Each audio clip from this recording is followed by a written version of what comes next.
اس لیے علامہ ابن جوزی رحمہ اللہ اپنے بیٹے کو نصیحت کرتے ہیں، بڑی پیاری نصیحت، کیسا انداز ہے سمجھانے کا انداز۔ بیٹے، زندگی کے ایام گنے چنے ہیں، زندگی کے ایام گنے چنے ہیں، ہر سانس کی قدر کرو۔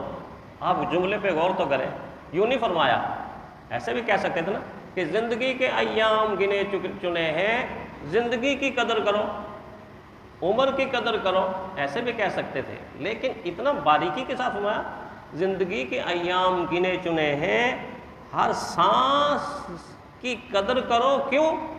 کہ ہر سانس ایک خزانہ ہے، ہر سانس ایک سرمایہ ہے، ہر سانس ایک خزانہ ہے۔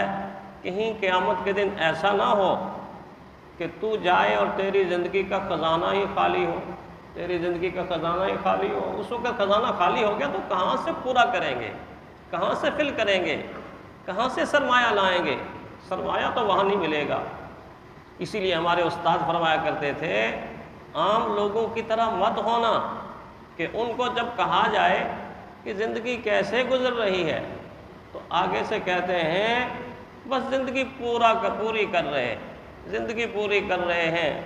فرمایا الے بھلے لوگوں، زندگی تو پوری ویسے ہی ہو جانی ہے، میرے اور آپ کے پورا کرنے سے زندگی پوری ہوگی؟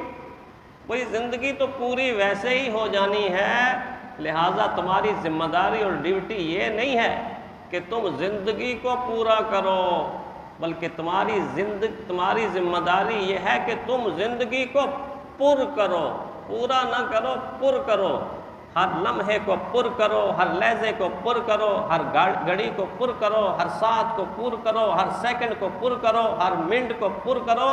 زندگی کو پر کر لو، پورا نہ کرو، پوری ویسے ہی ہو جائے گی، پوری ویسے ہی ہو جائے گی۔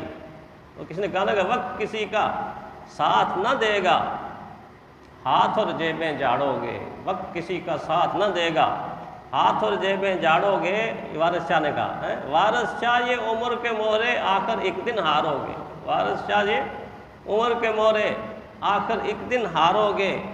توجہ دلائی کہ جو کھیلوں میں تو نے لڑک پن گنوایا، تو بد مغزیوں میں جوانی گنوائی، جو اب غفلتوں میں بڑھاپا گنوایا، تو بس یہ سمجھ زندگانی گنوائی، تو بس یہ سمجھ زندگانی گنوائی۔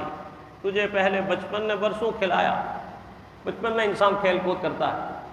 مولانا آزاد رحمۃ اللہ علیہ، ابوالکلام آزاد لکھتے ہیں، کہتے ہیں کہ جب میں شعور کی عمر کو پہنچا، جن لوگوں نے وقت کو قیمتی بنایا، آنے والی تاریخ نے ان کو وقت کے لوگوں کے لیے آفتاب و ماہتاب بنا کے رکھ دیا، چاند سورج بن گئے وہ لوگ ان کو فالو کرتے ہیں۔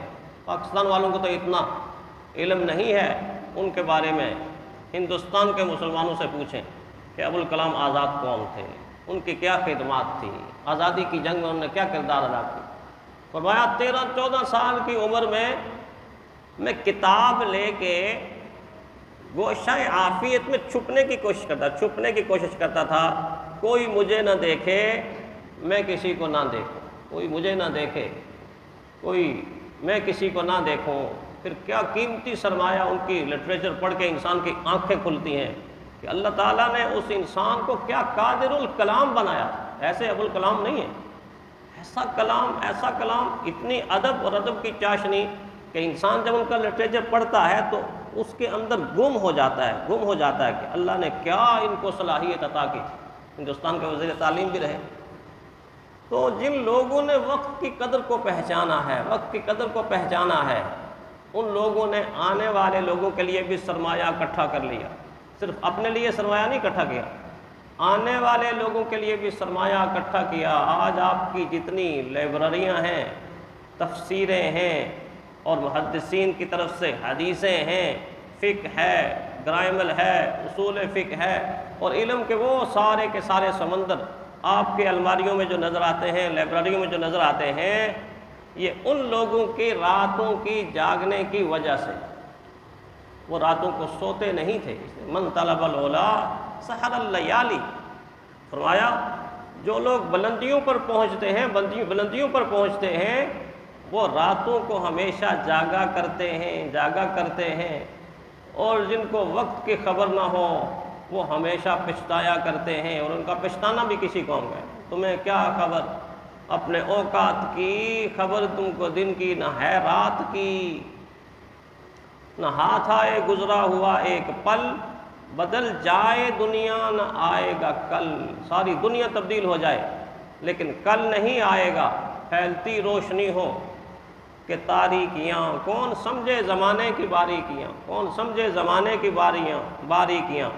ابن سینا جن کا اتنا بڑا نام، آج ہم لوگ ان کے نام پہ ابن سینا سکول، ابن سینا کالج، تعلیمی اداروں کو ان کے نام پہ رکھتے ہیں۔ کیوں نام پہ رکھتے ہیں؟ کہ انہوں نے وقت کی قدر کی، 10 سال کے اندر قرآن حکیم کو حفظ کر لیا، اکثر رات پڑھائی میں گزرتی، درجنوں کتابوں تصنیف کی۔ ان کی ایک کتاب الحاصل والمحصول، 20 جلدوں کے اندر کتاب، الانصاف 20 والیم 20 جلدوں کے اندر کتاب، الشفاء 18 جلدوں کے اندر کتاب، اور لسان العرب 10 جلدوں کے اندر کتاب۔ یہ تھے علم کے آفتاب، یہ تھے علم کے مافتاب، جن کے علم سے مسلمانوں نے تو اگرچہ اتنا فائدہ نہیں اٹھایا، لیکن غیر مسلموں نے بہرحال اچھی طرح سے اس علم کو کھنگالا ہے، اس سے فائدہ اٹھایا۔ تو اس اعتبار سے قرآن حکیم نے وقت کے اعتبار سے انسانوں کو جھنجھوڑا، جگایا کہ اس کی قدر کرو۔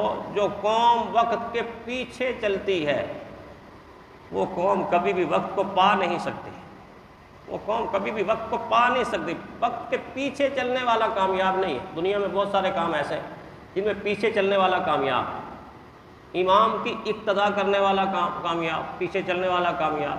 اللہ کے انبیاء کی اطاعت کرنے والا، پیچھے چلنے والا کامیاب۔ لیکن وقت کے پیچھے چلنے والا کامیاب نہیں۔ وقت ان کے ہاتھ سے نکل جائے گا اگر وہ پیچھے چلیں گے۔ قوم وہی کامیاب ہوتی ہے جو وقت کی رفتار کے ساتھ اپنے آپ کو میچ کرتی ہے، یوں ایسے ملا دیتی ہے۔ جو ملتی ہے اس کا وقت قیمتی ہو جاتا ہے۔ جو پیچھے رہے، کل کر لوں گا، کل کر لوں گا۔ کہتے ہیں کہ دانشوروں کی ڈکشنری میں، دانشوروں کی لغت میں اور دانشوروں کی بڑی کتاب میں کل کا لفظ ہے ہی نہیں ہے، اور کل کوئی چیز ہے ہی نہیں ہے۔ انسان کے ہاتھ میں نہ گزرا ہوا کل ہے نہ آنے والا کل ہے۔ یہ جو آنے والا کل ہے میرے آپ کے ہاتھ میں ہے، میرے آپ کے ہاتھ میں ہو تو ہم کھینچ کے لے آئیں۔ نہ گزرا ہوا کل ہے نہ آنے والا کل ہے۔ کئی سینکڑوں انسان یہ کہہ کے سوتے ہیں کل کر لوں گا، تو ان کا کل پھر قیامت کے دن ہی آ جائے گا۔ ان کو اللہ اپنے پاس بلا لیتے ہیں۔ سوتے ہوئے کتنے انسانوں کا انتقال ہو جاتا ہے، تو کل تو نہیں آیا، وہ اگلے کل میں چلے گئے، اگلے کل میں چلے گئے۔ اور گزرا ہوا کل بھی پوری دنیا مل کر اس کو واپس نہیں لا سکتی، اس لیے کہ یہ وقت سٹور نہیں ہو سکتا، جمع نہیں ہو سکتا، کنٹرول نہیں ہو سکتا۔ آپ مال جوڑ سکتے ہیں، دولت جوڑ سکتے ہیں، اناج جوڑ سکتے ہیں، رزق جوڑ سکتے ہیں، کھانے پینے کی چیزیں آج کل فریجوں کے اندر رکھ کے سیو کر سکتے ہیں، ضروریات زندگی کی ہر چیز، حتیٰ کہ ساری کی ساری جتنی چیزیں آپ کو اویلیبل ہیں یا جو ملنے والوں کو جوڑ کے سیو کر سکتے ہیں، مگر وقت کا ایک لمحہ بھی سیو نہیں کر سکتے، سٹور نہیں کر سکتے۔ بس وہ گھڑی کے اوپر وہ ٹک ٹک ٹک۔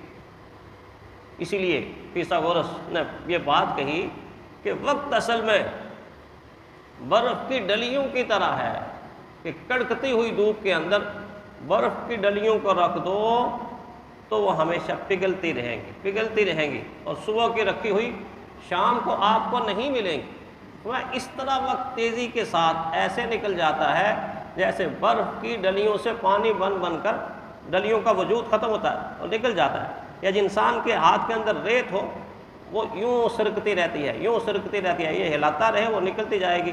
ایک وقت ایسا آئے گا کہ ہاتھ خالی ہو جائے گا۔ اس لیے صدیق اکبر رضی اللہ تعالیٰ عنہ نے بڑی پیاری بات فرمایا زمانے کی گردش وَتِلْكَ الْأَيَّامُ نُدَاوِلُهَا بَيْنَ النَّاسِ، جو آیت میں نے پڑھی۔ اللہ کہتے ہیں ہم ہیں دن کے مالک، راتوں کے مالک ہم ہیں، زمانے کے مالک ہم ہیں، ہم اس کو گھماتے رہتے ہیں، اس کی سوئی میرے پاس ہے۔ آپ اپنی گھڑی کی سوئی کو روک کر وقت کو نہیں روک سکتے، تمہاری گھڑی کی سوئی رک سکتی ہے، زمانے کی سوئی نہیں رک سکتی، زمانہ چلتا رہے گا، آپ بے شک اس پہ انگلی رکھ کے کھڑے ہو جائیں، نہیں رک۔ تو صدیق اکبر رضی اللہ تعالیٰ عنہ فرماتے ہیں کہ زمانے کی جو گردش ہے، گردش بڑا عجیب ہے، زمانے کی گردش یہ بڑا عجیب امر ہے، لیکن فرمایا انسانوں کی زمانے سے اور وقت سے غفلت یہ اس سے بھی زیادہ عجیب، یہ اس سے بھی زیادہ عجیب۔ ایک انسان کو پتہ ہے کہ یہ مجھے نہیں ملنا، یہ میرے ہاتھوں سے جا رہا ہے، اور اس کے باوجود وہ اس کو قیمتی نہ بنائے، اس کو صرف نہ کرے۔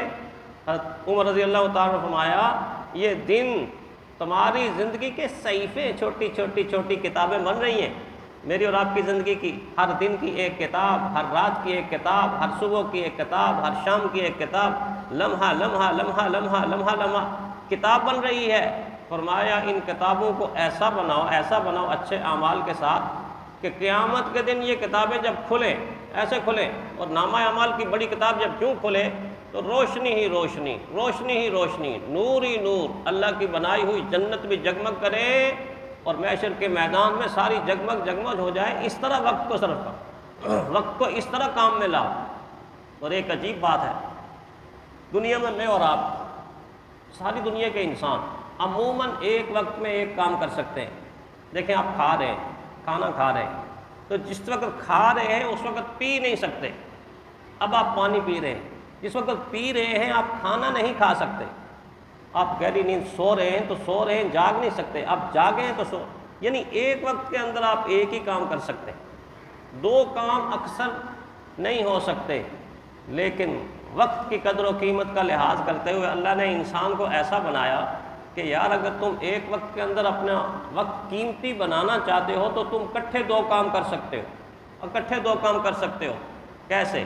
ایک وہ کام جو تم کر رہے ہو، درزی کپڑا سی رہا ہے، یہی کر سکتا ہے نا، اس وقت کٹنگ تو نہیں کر سکتا، کٹنگ نہیں کر سکتا۔